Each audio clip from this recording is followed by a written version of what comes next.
If you're invested in XRP, I want you to pause right now and think to yourself, do you know why you're actually invested in that token? Like we all know, yes, it's cross-border payment, send money from one country to another via different currencies, but do you know how it actually works or interacts with Ripple, or how Ripple is creating a dominance, not just in the United States, but in the world at large?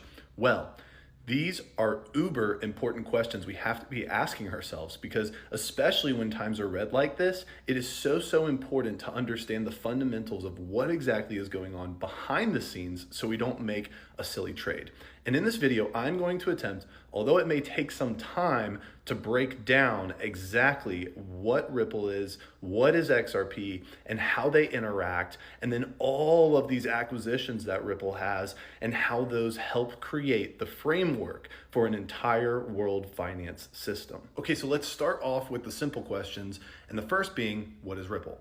Ripple is a tech company that is trying to create a super fast highway for digital currencies to move from one country to another at super fast speeds. Now, XRP, of course, is the intermediary token that is used to transfer from one nation's currency to another at that super quick speed. But how exactly does it do that, and how does that differ from the old system, you might ask? Well, we can kind of think of it like this. We have Bob, Billy, and Jack.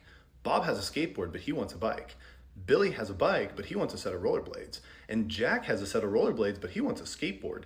Neither of them can trade directly with one another. And in the current old system, they would each have to wait for somebody to come along who has that exact item that they wanted to be able to trade with one another.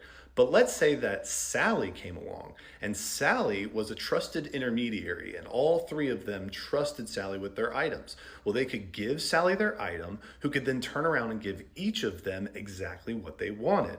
This would be a much faster method, and of course, Sally is XRP. So now that we've identified what Ripple and XRP are, we need to talk about RippleNet. Now, RippleNet is the program that Ripple uses to be able to make these international transfers, sometimes using XRP and sometimes not using XRP. Now, let me explain.